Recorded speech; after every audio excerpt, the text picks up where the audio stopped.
okay, we're not gonna cry on the internet.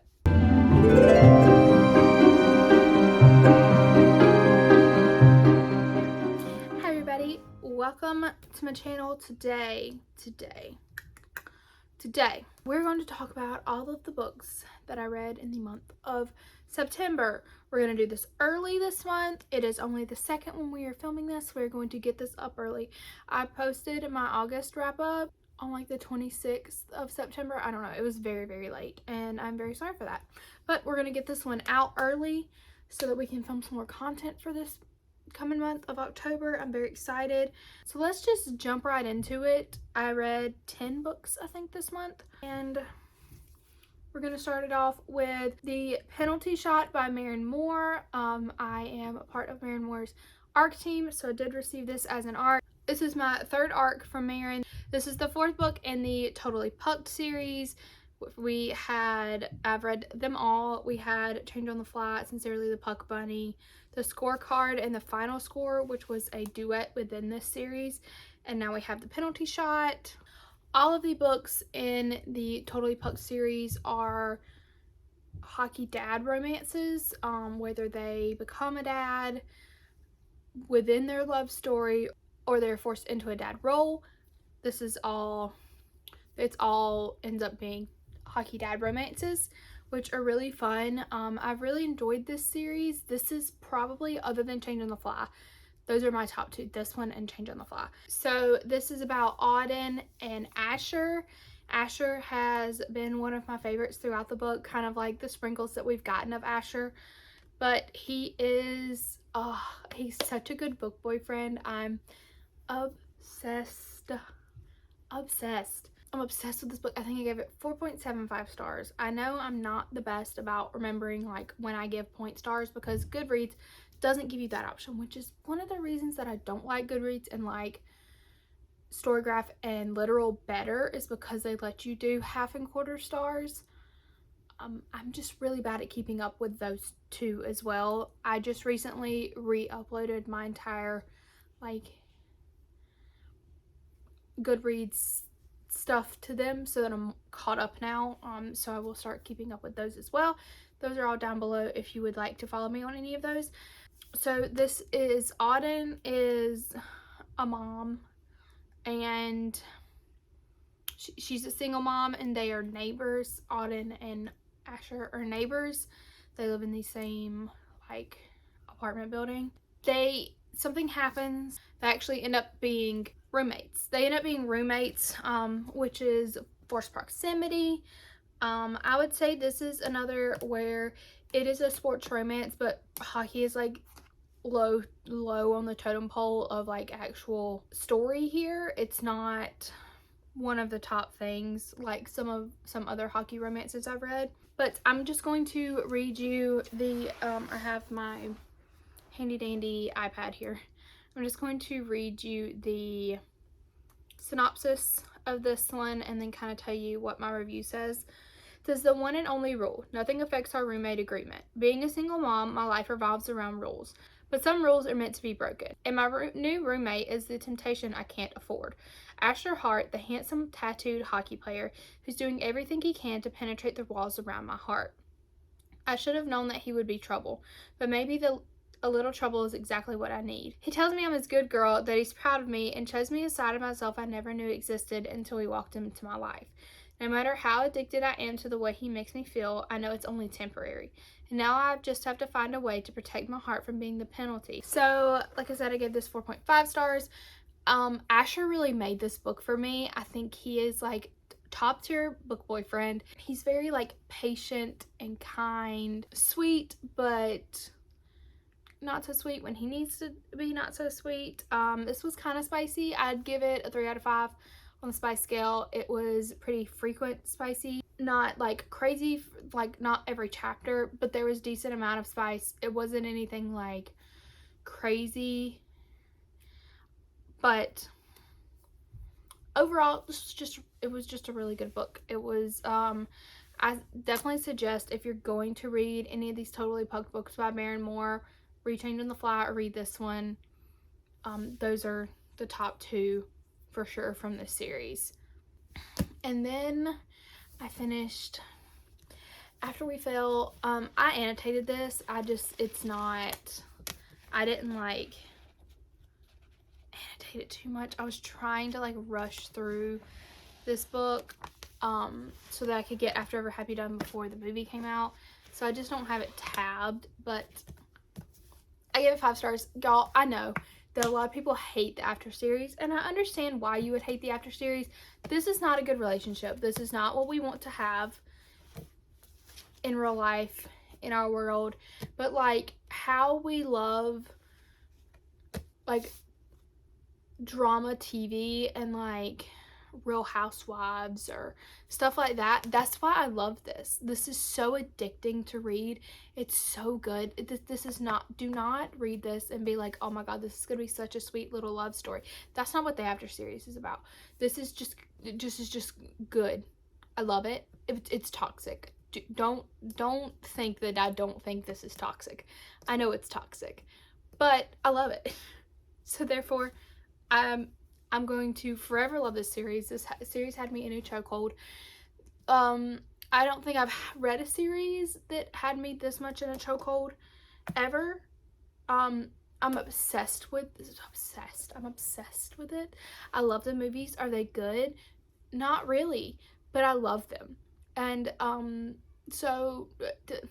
sorry, I know people hate on this series and the movies and everything so much, but I love it.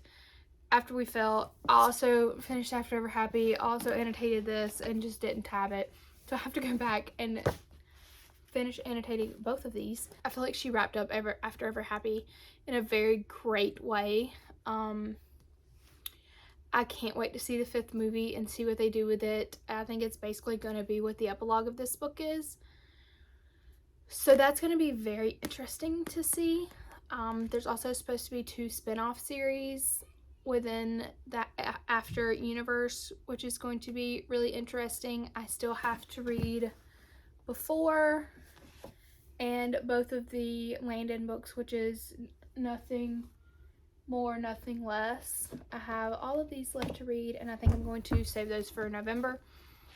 But I read both of the After books. This is a gigantic book. I gave them both 5 stars. I love it. I love it. I love it so much. Then, y'all, I've been dying to talk to y'all about this book. Archer's Voice. I know this has literally so much hype around it. This book has incredible reviews, and I had high hope. Like, my expectations were high because everyone's obsessed with this book. I was not disappointed. I am obsessed. I'm obsessed with this book.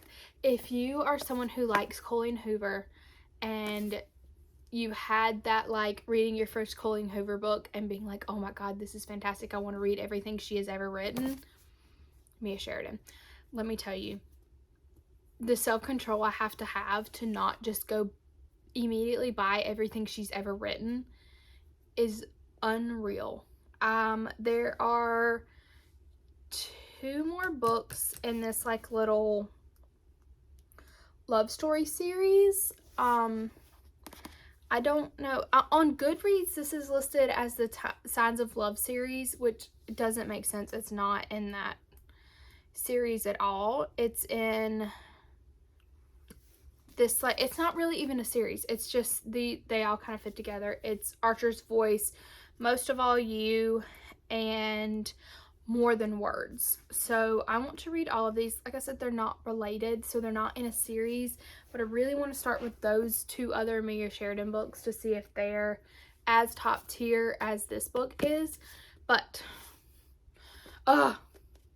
so I'm going to read the back of this because I think that the synopsis of this is very good. So it says, I wanted to lose myself in the small town of also big trigger warnings in this and After We Fell, in The Penalty Shot. Trigger warnings. There's always trigger warnings in just about every book I've ever read. There's some kind of trigger warning. So if you're sensitive to certain topics, look up trigger warnings before you read any book. So this says, I wanted to lose myself in the small town of Pillion, Maine, to forget everything I'd left behind. The sound of rain, the blood, the coldness of a gun against my skin. For 6 months, each breath has been a reminder that I survived, and my dad didn't. I'm almost safe again, but the moment I met Archer Hale, my entire world tilts on its axis and never rights itself again. God, I want to cry reading y'all. This book had me so emotional. I like boo-hoo cried while reading this book. Like, I was unfreaking well. I was not okay when reading this book. So it's very emotional. Like literally I wanna like, I'm tearing up reading the back of this book. Okay, so until I trespass into a strange, silent, and isolated world, Archer communicates with no one. Yet in his whiskey-colored eyes, something intangible happens between us. There's so much more to him than just his beauty, his presence, or the way his hands communicate with me, on me. But this town is mirrored in secrets and betrayals. Okay, we're not gonna cry on the internet. Okay, we're not gonna cry on the internet. It's in Archer's silence that we might find what we need to heal and to live. God, I really want to get emotional over this book. Okay, we're not gonna cry on the internet. I'm really speechless about this book. I don't really know what to say to make you to make you understand how good this book is and how much I absolutely, like, it tore me apart, y'all, this one part of this book. But Mia's writing and the little drops of things throughout the book that all end up tying together at the end, it makes so much sense. It's so good. That's why it reminds me so much of Colleen Hoover's writing, is because it's little things throughout the book and it all builds together and everything has a meaning. Everything that's said has a reason. It's not filler. It all makes sense, and that's what this book is to me. If you read any of these books that I'm talking about today, make sure it's Archer's Voice. Please just go read Archer's Voice, because I love this book so much. I need to stop talking about it before I cry. For real. Okay, anyway. Can we talk about something happy now? A Not So Meet Cute. This was so cute. I've seen this book everywhere by Megan Quinn. I read this on my Kindle. It has one of my favorite tropes in the entire world, which is fake dating. I love that trope. I don't know why I love that trope so much, but I love that trope. So this is about Huxley and Lottie. Huxley is a billionaire real estate mogul, and Lottie just got fired from her job. So I'm going to read you the synopsis on this one because I think this one's really, really cute. There's 2 books in this series. I read both of them, so I'll talk about the second one later. They both have like major movie influences. A Not So Meet Cute being Pretty Woman. So I will read you the rundown of this. I'm obsessed with this book. How did you two meet? The quintessential question asked to every couple. And the answer is usually some bubbly, lovey-dovey tale of being struck in the bum by Cupid's arrow. My meet cute? Well, not so meet cute. It's slightly different. I was trolling a wealthy neighborhood in Beverly Hills, searching for someone to take me as their bride. You know, to make my arch nemesis jealous, who consequently just fired me. He was stomping around the block like some sort of gorgeous ogre, mumbling about a business deal gone wrong and attempting to finagle his way out of it. And that's when we bumped into each other. There were no sparks, not even a hint of blossoming love. But the next thing I knew, I was scarfing down free chips and guac. Love that for her. Listening to this man lay out all of his problems, which led to his big task. He wanted me to be his Vivian Ward, you know, from Pretty Woman, minus the frisky behavior. We're talking about it living in a mansion, intimate double dates, and pretending we're head over heels in love. And engaged. Can you imagine the absolute audacity? But people do crazy things when they're desperate, and I reek of desperation. So I struck up a deal. My one big mistake, though, big, huge, I accidentally fell for the incomparable Huxley Kane. I've been like debating picking this book up for like months now, and I've always kind of like pushed it off. Was like, maybe I'll read it on like Valentine's Day, because the cover very much is like Valentine's Day vibes. But I decided to pick it up. I loved this.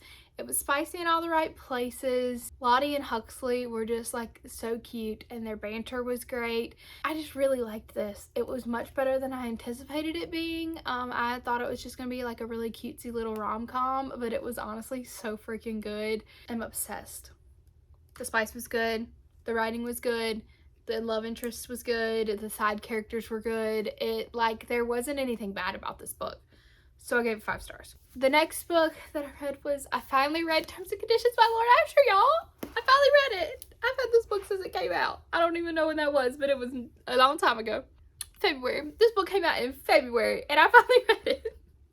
The new book comes out, the final book in this series comes out in January, February of next year. But I finally read Terms and Conditions, which is surprising because this is, this has one of my favorite tropes. So I don't know why I pushed it off. If you do not know, I loved the fine print. Like, devoured and loved every second of the fine print. I don't know why I didn't annotate this. Oh, maybe I did. Did I annotate this book? Yeah, I kind of annotated it. I didn't like heavily annotate it. Not like this. But my expectations for this book, my expectations for this book were through the roof, because I loved the fine print. I loved Rowan. I did not love Declan as much as I loved Rowan. I think I still like the fine print better than I like Terms and Conditions. This book was very good though, and I really, really loved Iris. I love Iris. If you don't know anything about the Dreamland Billionaire series, it is about 3 brothers. Their grandfather is like basically the Walt Disney within this company. He owns a ton of different things. He owned a huge theme park in Florida. Sound familiar? But all of the boys, when he passed away, had a letter that was sent to them, and they had to do certain things to be able to get their inheritance. So in Terms and Conditions, Declan has to get married and have a baby to get his inheritance. Kind of messed up for you to force marriage and a child on someone for them to be able to get their inheritance, but neither here nor there. Declan has ran off the last wife that has been the last girl that he's been engaged to, that's been set up for him, and now he is about to walk into his engagement party with no one to be engaged to. So his longtime secretary, Iris, steps in and was like, fine, I'll do it for you. So she's going to marry Declan and have his babies so that he can get his inheritance. So this is fake marriage, forced proximity, workplace romance, all the good tropes. It's in this book. I loved it. It was very good. I still gave it 5 stars. Don't get me wrong when I say that the fine print's better. This book was still extremely good. The fine print just has like a special place in my heart, and probably always will, just because takes place in a theme park like Disney, and I love Disney. But Terms and Conditions, 5 stars. Absolutely loved this book. Then I read the second book in the Kane Brothers series, So Not Meant to Be. This is about JP and Kelsey.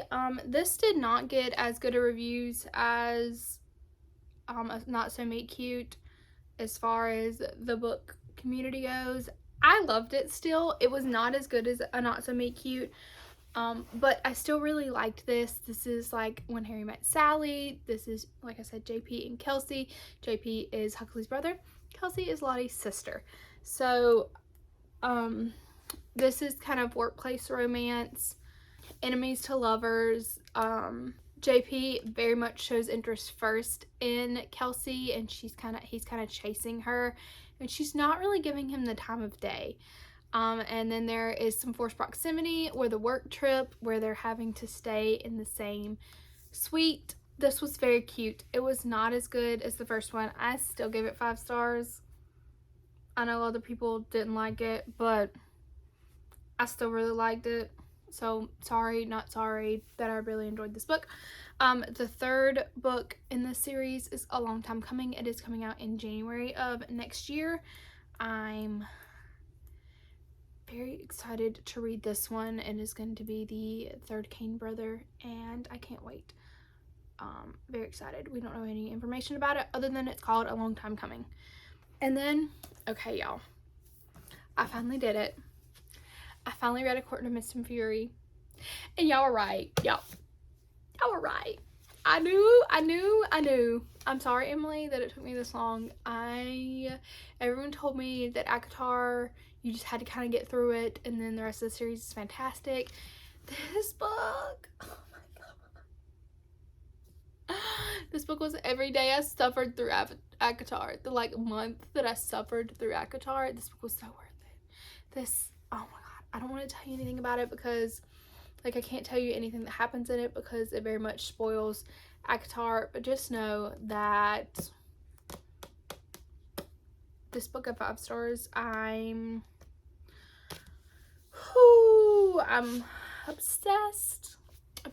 I'm so sorry I doubted you. So sorry I doubted you ever.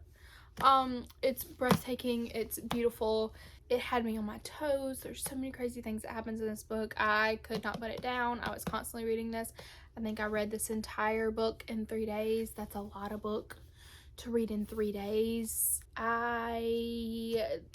If you have read ACOTAR and then you decided to stop the series, or started ACOTAR and didn't finish ACOTAR because you were bored to tears, trust me, it gets better. I'm currently reading A Court of Wings and Ruin, which is the 3rd book.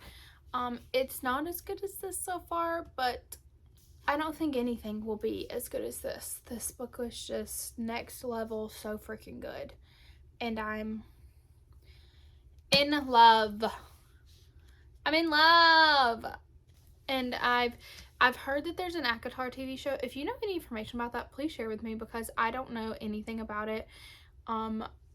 When we're supposed to be getting it, who's even making it? I think maybe Hulu is making it, but all I know is I have in my head who Ryson needs to be, and if anyone else is casted, I'm just gonna be mad. So that's the end of that story, because in my head he is the only one that can play Rice. The only one. I have 2 more books that I've read. They're both by Candy Steiner. These are my first 2 Candy Steiner books. And I kind of read them out of order. What happened was I picked up one and was like, okay, I'll read this. It's a football romance.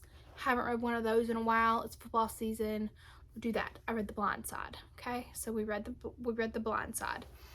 This one, very cute. Kind of workplace romancy.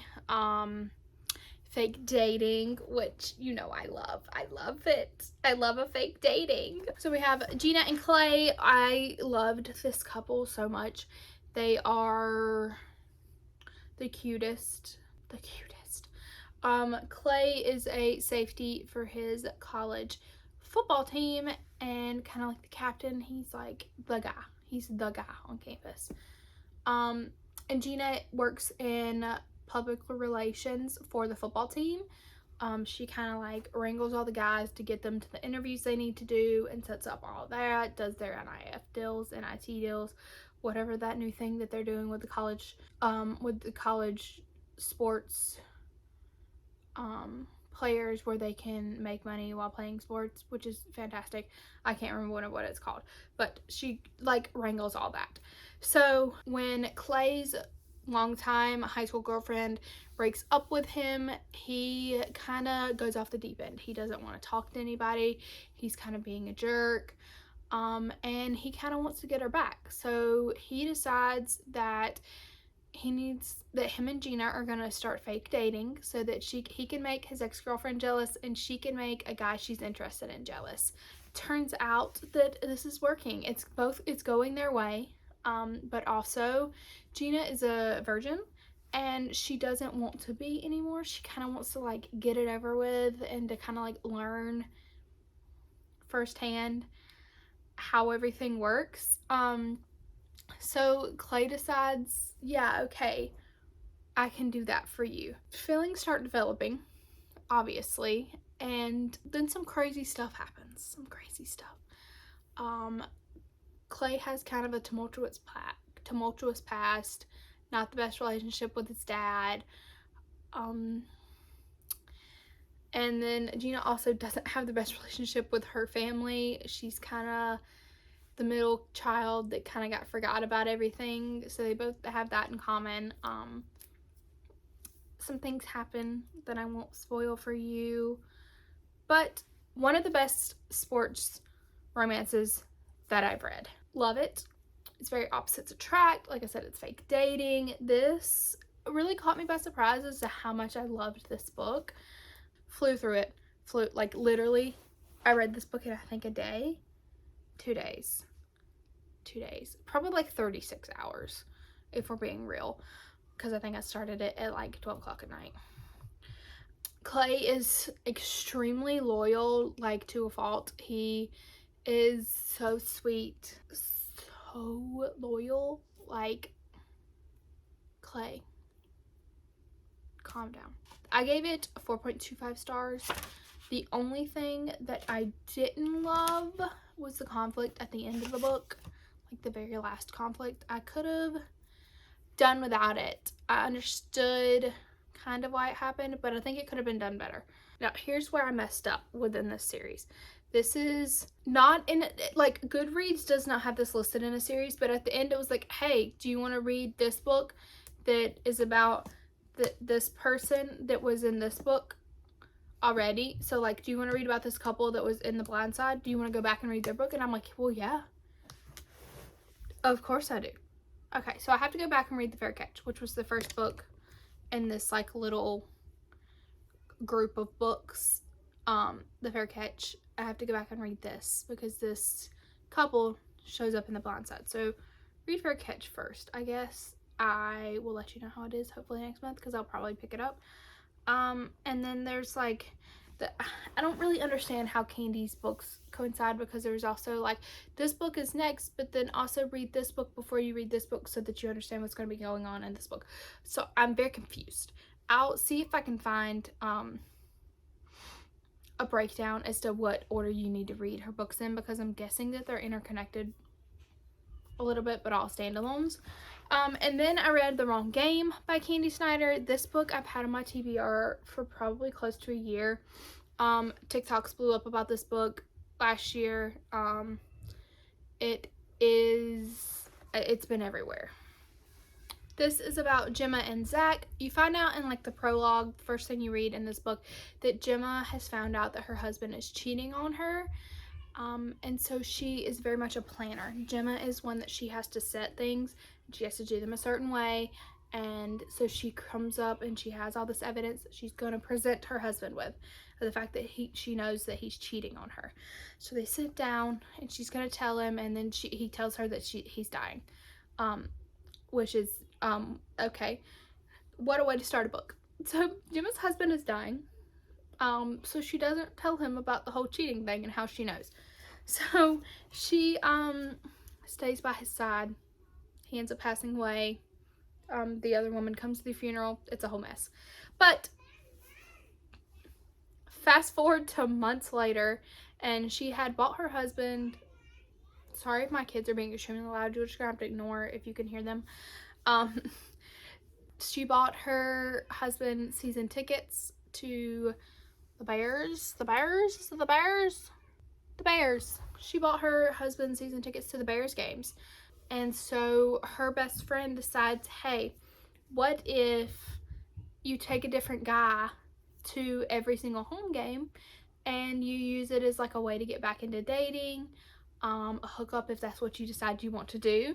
So her and her friend are setting up her dating profile at the bar, and the bartender, Zach, happens to overhear and says, well, I'll be your practice run. You can take me to the first game. It'll be no pressure. It'll just be a practice run.